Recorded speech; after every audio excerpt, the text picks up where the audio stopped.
Assalamualaikum warahmatullahi wabarakatuh. Saya Wifi. Selamat datang di podcast Rusuh, Ruang Suara Hati PWI Tangerang Selatan.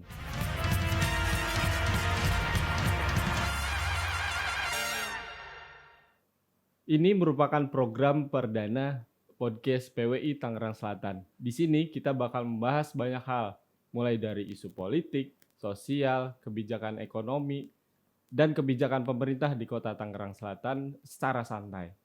Nah, di podcast perdana ini kita sudah kedatangan tamu spesial. Kenapa saya bilang spesial? Karena beliau ini merupakan orang nomor 2 di Kota Tangerang Selatan. Beliau adalah Pak Wakil Wali Kota Tangerang Selatan, Bapak Pilar Saga Ihsan. Apa kabar, Pak Pilar? Ya, alhamdulillah sehat, Bang Wifi. Terima kasih sudah bersedia datang. Sama-sama, Akhirnya ya. sebelumnya sudah dijadwalkan dan akhirnya baru hari ini kita Ya, bisa take terima kasih bareng. udah diundang sama PWI. Ya, terima kasih juga Bang. Nah, Bang Pilar, saya mohon izin sebelumnya manggilnya Abang. Iya, boleh nggak apa-apa? Karena kita kan konsepnya santai. Iya. Dan kenapa Abang? Kan Bang Pilar usia masih sangat muda nih. 30 tahunan kalau tidak salah ya Bang. Ya, Mei ini 31. 31. Iya. Wah, jadi buat teman-teman yang mau ngasih surprise udah dapat bocoran ya. Iya. Nggak usah. Nggak usah. Iya. Soalnya udah nggak kaget nanti kan. Iya. Oke, Bang. Saya tuh penasaran Bang, kenapa sih di usia semuda ini gitu kan, Abang baru 30 tahun, lalu kemudian memutuskan untuk berkarir dan terjun di dunia politik praktis ini dulu. Mulainya gimana tuh Bang? Ya, jadi memang dulu saya dari kecil ya sama orang tua diperbolehkan untuk ikut organisasi-organisasi. Jadi aktif organisasi. Saya pertama aktif organisasi, tahu nggak organisasi apa? Apa tuh Bang? Organisasi wartawan sekolah. Organisasi wartawan Iya. sekolah? Itu organisasi SMP dulu. SMP? Namanya Pewarta 5. Karena saya dulu di SMP 5 Bandung, nama organisasinya Pewarta 5. Dulu saya kebetulan jadi fotografer sekaligus editor juga. Gitu, pada saat itu ya. Nah, jadi kita punya koran sekolah. Ya itulah organisasi pertama saya. Lalu kenapa Bang milihnya saat itu? Pertama tuh justru aktivitasnya di wartawan ya saat itu, wartawan cilik berarti. Iya, wartawan cilik ya. Karena senang foto. Senang foto, ada wadahnya. Lalu juga kita ngelihat teman-teman kan suka titip-titip salam gitu. Nah, akhirnya saya yang bikin program sama teman-teman. Ya kayak gitulah, seru-seruan lah. Dulu saya waktu itu saya belum masuk OSIS. Belum tertarik lah zaman SMP. Pas SMA saya tertarik masuk OSIS pertama. Lalu juga masuk pecinta alam. Nah, dari situ organisasi terus tuh. Ya memang organisasi itu kan banyak selain hobi juga, selain ini kan banyak kegiatan sosial ya di masyarakat. Nah, di situ mulai tumbuh lah, kita dididik dari sejak dini bahwa ada sensitivitas sosial. Gitu. Nah, di situ terbangun dan faktor keduanya itu ya keluarga, memang keluarga di dunia politik. Jadi politik ya sudah. Iya, orang tua kebetulan ibu saya dulu wakil ketua DPRD di Provinsi Banten, lalu jadi wakil bupati, lalu jadi bupati ya, memang proses politiknya panjang juga. Terus juga keluarga besar saya juga di situ, walaupun bapak saya bukan. Bapak saya murni pengusaha dan sekarang dosen. Nah, di situ jadi ada terinfluence gitu. Karena obrolan sehari-hari, obrolan di meja makan. Pasti politik dan ternyata politik itu, pemerintahan itu ternyata kita bisa ya untuk memberikan sesuatu buat masyarakat gitu. Kita bisa berbuat, kita punya gagasan, ide, bisa diintervensi melalui program-program. Dan alhamdulillah Kabupaten Serang, ibu saya kebetulan Bupati Serang pada saat itu sampai sekarang, ini periode kedua beliau sering cerita bahwa kalau di pemerintahan itu ya banyak intervensi, seperti kita bisa bikin jaringan jalan. Serang saat ini kan jalan kabupaten ini udah full beton dan lain sebagainya gitu kan. Terus saya warganya Bang. Warga Serang ya. Terus kegiatan program yang lainnya banyak sekali. Menurut beliau itu bahwa dengan kita di pemerintahan itu bisa mengeluarkan gagasan ide kita untuk membangun daerah kita. Saya nggak tertarik sebenarnya di politik dari situ, biasa aja. saya hanya mendukung ibu saya, ya udah saya doakan aja karena saya basic arsitek. Lalu sampai pada akhirnya saya kan lulus kuliah, lalu saya berprofesi jadi arsitek, Jadi arsitek. terus juga di usaha juga, di konstruksi juga, lalu di usaha dagang juga, saya membangun toko juga gitu kan. Ya sampai akhirnya di 2019 atau 2020 lah ya, pas waktu itu ada pilkada ya. Sebelum pilkada Antara sekitar 2019 2019 akhir kalau nggak salah. Nah, waktu itu Partai Golkar Kota Tangerang Selatan memutuskan untuk menunjuk kader Golkar, kalau nggak Golkar Tangsel, Golkar Provinsi Banten, untuk berdampingan dengan Pak Wali Kota, Pak Benyamin Daphni. Akhirnya entah prosesnya seperti apa, akhirnya memutuskan saya untuk maju di situ. Bu Airin menghubungi saya, beliau ngajak ngobrol. Awalnya saya juga nggak mau. Saya menolak, ya menolak dulu. Menolak. Kenapa tuh Bang? Karena saya bingung mau di pemerintahan itu saya sudah mampu belum pada saat itu saya berpikir ya. Terus yang kedua, saya masih seneng dengan aktivitas yang saya lagi jalanin, lagi besarin perusahaan saya waktu itu. Ya saya siap nggak untuk bertanggung jawab ke banyak orang gitu dan sebagainya, banyak pertimbangan. Dan yang terakhir pertimbangannya itu, saya ingat ibu saya nggak ngebolehin saya di politik. Oh, sempat dilarang berarti? Nggak boleh sama ibu saya tuh nggak boleh, walaupun dia di pemerintahan di politik, tapi saya itu nanti aja kalau kamu udah usia sekian, udah perusahaannya ini baru gitu kan, itu pikiran orang tua. Mungkin kalau usianya sudah matang mungkin ya. Iya, siap sebenarnya gitu. matang enggaknya mungkin relatif ya usia, karena di sejarah juga ya Napoleon Bonaparte sebelum usia 25 juga udah bisa jadi raja Prancis kan. Lalu juga Al-Fatih bisa menaklukkan Konstantinopel di usia yang sangat muda, 20 tahun. Ya. Nah Bang, balik lagi ke masa SMP. Masih inget nggak karya pertama fotografi, hasil karya Abang waktu itu? Apa Bang? Saya pernah waktu itu ada yang paling ini ya, paling berkesan paling ya. berkesan banget. Waktu itu ada bulan Ramadan, Idul Adha ya, lagi Idul Adha ada pemotongan hewan itu. Lalu tukang potongnya itu kena robek tangannya. Nah, saya masukin ke situ, saya kejadian pada saat itu ya. Ya, terus akhirnya guru saya negur janganlah yang terlalu sadis katanya ditampilkan.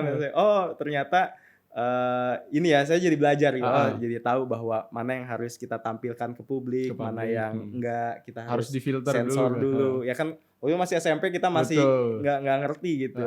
Yang penting menurut kita bagus nih. Iya gitu. Ya tapi alhamdulillah overall waktu itu kegiatannya lancar, enggak ada masalah. Ya saya senang sharing berita ke teman-teman. Memang basic saya di situ, saya juga di mading tapi atau dari situ buletin Bang waktu itu. Nah, saya waktu pecinta alam saya suka bikin mading. Pecinta alam gimana? Waktu saya di pecinta alam, waktu itu saya suka bikin mading tentang kegiatan saya dan teman-teman organisasi saya. Kan tiap minggu kita suka naik gunung, kita suka pasang ya, rafting, kegiatan arung jeram kita pasang. Dari situ malah jadi makin banyak tuh anak-anak angkatan bawah, junior-junior saya yang pengen ikutan di pecinta alam. Ya alhamdulillah gitu. Oh ternyata bahwa kita mempromosikan sesuatu itu, kita hobi di situ, manfaatnya bagus juga. Jadi orang terinspirasi dari situ. Ya. Akhirnya paling berkesan tuh saat pendidikan, terus saat mendidik di hutan gitu kan itu butuh waktu lama buat hidup di hutan sampai akhirnya jadi anggota gitu kan. Apa Bang paling mengerikan mungkin, paling yang sampai saat sekarang masih paling diinget gitu? Ya,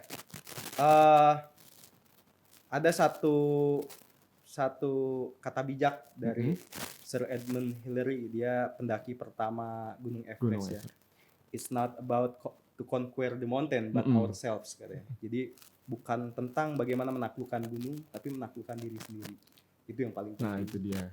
Kita itu naik gunung, jadi seorang pecinta alam, kita belajar setia kawan. Itu penting banget. Artinya nggak cuma sekedar naik gunung, kita nikmatin pemandangan. Iya, saya pernah berapa kali naik gunung tinggi ya. Ada gunung-gunung tinggi di Pulau Jawa. Misalnya di mana luar Pak? Jawa. Yang paling tinggi itu misalnya? Saya pernah ke Merapi, juga ya ke Rinjani, ke Kerinci dan sebagainya. Saya pernah Gede Pangrango gitu. Tapi saya di Ciremai juga gitu kan yang dekat-dekat sini. Cuman saya pernah beberapa gunung yang saya nggak sampai puncak, saya balik lagi ke situ tahun depannya atau beberapa bulan. Beberapa bulan. Karena apa? Karena teman saya sakit. Saya nggak mau maksain saya nyampe puncak daripada ninggalin teman saya. Betul. Lebih baik ayo kita naik bersama. Turun juga Kalau bersama, turun bersama. Saya nggak pernah mau Dengan ninggalin. Itulah berangkat. pendidikan yang paling Selamat penting pulang juga, di selamat pencinta kita alam. semua. Ya, karena tujuannya adalah kita bersama. Jangan, saya pernah dapat satu berita gitu ya. Dulu ada orang yang meninggal temannya karena ditinggalin Karena naik gunung, karena dia betul. mengejar puncak. Itu bukan tujuan. Itu bukan tujuan akhir kita, tapi tujuan akhir kita itu kita selamat. Begitu naik gunung itu kan hobi. Betul. Kita hanya senang aja bisa Betul. nyampe puncak. Tapi kita kembali harus barengan juga, sehat walafiat. Nah, akhirnya saya pulang, ya udah kita mendingan pulang, jangan dipaksain. Jangan dipaksa. Nah, seperti itulah mental seorang pecinta alam yang dididik. Karena itu ada di dalam kode etik pecinta alam Indonesia yang harus kita patuhi dan harus jadi pegangan kita seumur hidup. Paling horor di mana, Bang? Di gunung mana, Bang? Saya emang nggak ini ya, nggak takut sensitif sama ya? nggak. Jadi semua gunung sama aja. Sama aja. Dan saya nggak pernah lihat hantu juga di Nggak pernah gunung lihat apa. Yang saya takutin justru babi hutan. Babi hutan. Babi Kenapa hutan tuh? sama macan kumbang lah mungkin di daerah Sumatera. Ya khawatir aja tiba-tiba nyeruduk kita sobek kan, kita betul. susah untuk turun apa kan, kita bahaya gitu. Nyawa Paling yang kayak gitu itu. nyawa ya, kita lebih ke nyawa aja. Tapi kalau yang kayak gitu sih nggak. Dan di Gunung Hutan itu zaman tahun 2000-an, dari 2000-an awal lah ya. Waktu itu saya tahun 2000 pertama naik gunung 2002 waktu itu sama 2002. bapak saya waktu masih SMP, terus masuk pecinta alam tahun 2006 lah kalau nggak salah, saya ingat 2006. Ya itu masih ada perampok gunung itu. Jadi waktu itu kalau misalkan musim pancaklik di kampung-kampung ada beberapa warga yang jadi perampok Jadi gunung. perampok gunung Gitu. Sempet ketemu, Bang? Atau Enggak, sempet alhamdulillah. ngalamin? Tapi senior saya ada beberapa yang kena Ada beberapa yang dirampok, diambil barang-barangnya dan sebagainya. Tapi menurut saya itu tidak menyurutkan saya untuk naik gunung. Malah saya melihat sisi positifnya, kita bisa ketemu dengan masyarakat. Oh, ternyata Indonesia tuh luas, berbagai macam budaya, dan kita bisa melihat kesulitan warga-warga di perkampungan. Mereka susah air, mereka susah makanan gitu kan. Ada yang pakaiannya juga pakaian udah lusuh, tidak layak gitu. Akhirnya kita kadang sudah perasaannya kita punya sisa makanan kita kasihin ke warga gitu. Kita punya sisa minuman kita kasih ke warga. Atau ada baju juga. Udahlah baju ini mah bisa beli lagi kan di kota gitu. Kita kasih ke warga supaya ya kita senang, punya kepuasan bahwa oh ternyata ini pelajaran berharga dari naik gunung. Dan itu yang jarang disadari sama pendaki pemula yang dadakan mungkinnya, Bang. Ya, sayangnya teman-teman yang hobi naik gunung kadang suka lupa bahwa kita itu sebagai pendaki gunung ada kode etik pecinta alam. Dalam menjaga alam dan beserta isinya itu kan ada di dalam kode etik pecinta alam di Gladian keempat di Ujung Pandang tahun 74 saya masih ingat. Itu sampai sekarang itu adalah rules yang harus dipakai. Nah itu kadang tidak digunakan. Maaf, bekas sampah dibuang sembarangan, puntung rokok sembarangan, buang air besar juga kadang di sembarangan gitu. Saya lebih parahnya, lebih miris lagi, buang air kecil dimasukin ke plastik, digantungin di pohon. Itu menurut saya etikanya tidak ada gitu, dan menurut saya miris. Dan mudah-mudahan teman-teman itu menyadari bahwa itu adalah hal yang salah gitu. Karena kan sebenarnya kita bisa berkomunikasi dengan alam sendiri. Iya, kalau kita nggak perlu nebang ngapain sih pohon itu dipotong-potongin gitu daunnya. Ya, kita biarkan aja. Ngapain kita rusak, toh tempat shelter udah ada. Kita bisa pasang tenda di situ. Ya kenapa kita mesti merusak? Bakar api unggun pakai aja yang udah mati kan, kayu-kayu yang mati justru itu yang digunakan untuk api unggun. Kadang orang yang nggak paham kayu yang pohon masih muda dipotong itu kan sayang banget. Banget. Nah, Bang, makna apa, Bang, yang Abang ambil pelajarannya dan sekarang nih dipraktekin nih, Bang, di aktivitas Abang sekarang sebagai wakil wali kota Tangerang Selatan? Dari aktivitas pencinta alam tadi gitu. Ya, sensitivitas salah satunya. Sensitivitas. Sensitivitas terhadap lingkungan, terhadap masyarakat, terhadap alam, ya bahwa kita tidak hidup sendiri, kita hidup berdampingan sama banyak orang, ya kita harus punya nilai sensitivitas. Dalam arti jangan kita sakitin orang lain yang kurang beruntung gitu kan. Karena kita tahu betul bahwa hidup mereka susah gitu. Hidup mereka susah. Kita ngebantu aja belum tentu bisa. Syukur-syukur kita bisa ngebantu, tapi jangan menyakiti mereka gitu. Kalau bisa bantu, alhamdulillah saya di pemerintahan punya beberapa program juga untuk bantu teman-teman kita, warga kita yang masih kurang beruntung. Alhamdulillah mereka bisa nikmatin gitu. Misalnya apa tuh? Banyak kita melanjutkan program bedah rumah. Terus kita tingkatkan yang nggak layak huni rumahnya, rumah tidak layak huni jadi layak huni. Lalu juga jalan lingkungan kampung kota, ada program saya sama Pak Wali Kota itu, Pak Wali mencanangkan program kampung membangun. Jadi idenya sederhana, yaitu jangan sampai ada disparitas yang begitu besar antara fasilitas kampung kota dengan fasilitas di perumahan elit. Karena gitu kan Tangsel kan dikelilingi sama perumahan elit. Misalkan di perumahan elit ada lampu PJU-nya, jalannya mulus, nggak banjir, sedangkan ada drainasenya, ada septic tanknya tiap rumah. Nah, sedangkan di kampung kadang buang limbah rumah dari rumah aja masih ke sungai gitu dan sebagainya, jalannya masih kurang bagus, masih ada gitu, PJU-nya. Nah, itu yang kita intervensi terus. Bagaimana kampung-kampung kota kita di Tangsel ini bisa bagus, minimal tarafnya ya bisa cukup menyamai lah. Jadi kita itu memberikan kenyamanan buat masyarakat bisa tinggal supaya ya itu tidak ada perbedaan yang begitu jauh. Terus juga alhamdulillah Pak Wali Kota memberikan kepercayaan sama saya untuk coba bangun beberapa alun-alun public space untuk jadi ruang komunal masyarakat. Kayak di Pamulang sekarang kan kita mau bangun nih. Di mana tuh? Di alun-alun Pamulang itu kita mau buka gitu kan untuk masyarakat. Karena apa idenya? Dan beberapa tempat kayak di Serpong Utara juga sudah ada dan lain sebagainya. Idenya adalah masyarakat ini kan di kampung kota atau mereka yang punya rumah sederhana gitu ya. Tidak besar rumahnya. Kan susah untuk interaksi sama tetangganya, sama bawa tamu ya kita sediakan ruang tamu komunal buat mereka bisa bawa keluarganya rekreasi, sama tetangganya bisa ngobrol di situ. Jadi ruang interaksi publik. Nah, itu yang kita bangun supaya mereka tinggal di Tangsel itu bisa nyaman. Biar nggak jadi tamu di tempat tinggalnya sendiri gitu ya, Bang.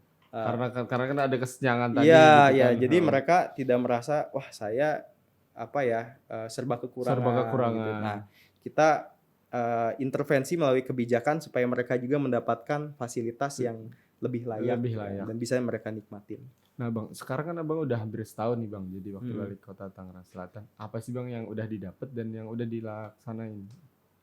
Ya banyak sekali, alhamdulillah Pak Wali Kota dan saya selalu merumuskan program-program yang bisa dimanfaatkan untuk masyarakat luas gitu kan. Banyak banget. Tadi salah satunya kampung membangun.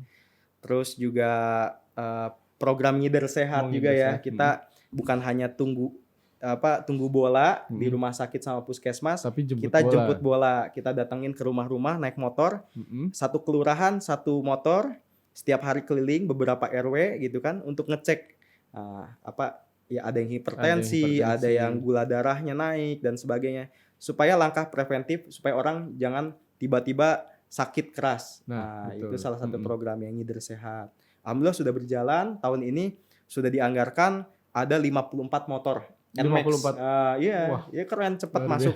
Ibu-ibu pakai NMAX, masuk perawat. Iya. Bapak-bapak, ibu-ibu pada pakai NMAX. Itu mereka perawat sama rata-rata perawat dan bidan. Setiap puskesmas satu atau satu kelurahan satu. Kita mudah-mudahan bisa ke depannya 2 atau 3. Nah itu mereka tapi hanya mengecek saja dan mereka memberikan rekomendasi. Tapi nggak bisa ngasih obat. Obat itu kan harus sama dokter.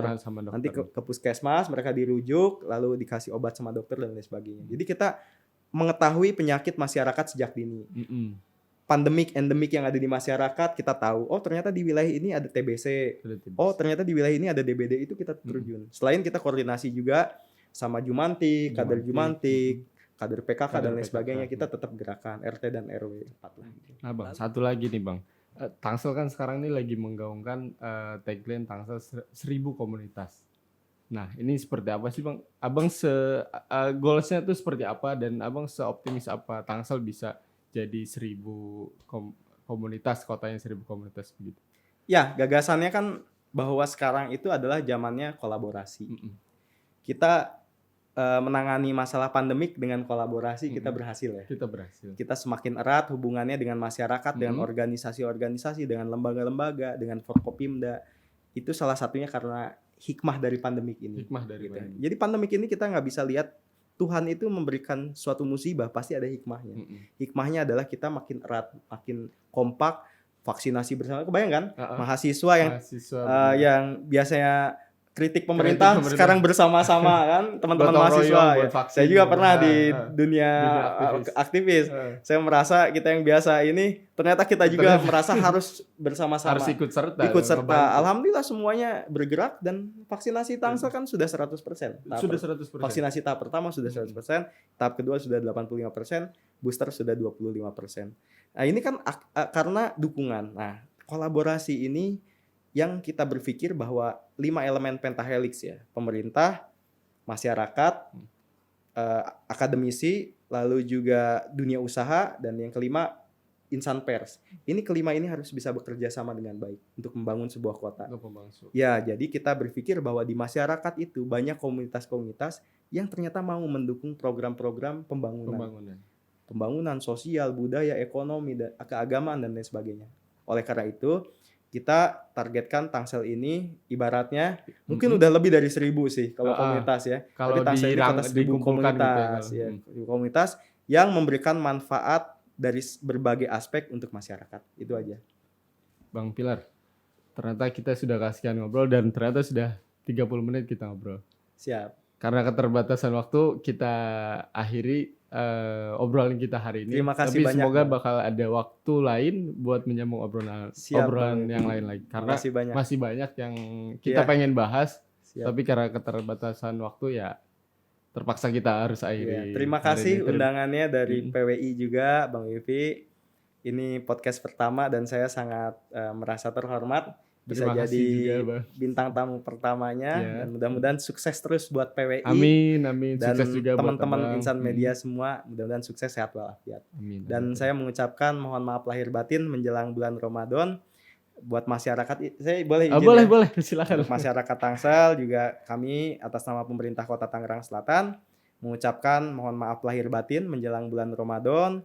Maafkan kami apabila dalam pelayanan masih ada yang kurang memuaskan. Insya Allah Ramadan ini menjadi bahan evaluasi kita ke depan, bebenah diri untuk bagaimana pelayanan terhadap masyarakat Tangerang Selatan bisa lebih baik lagi dan bisa lebih optimal lagi sesuai yang diharapkan. Amin. Oke, terima kasih. Sampai ketemu di podcast Rusuh berikutnya.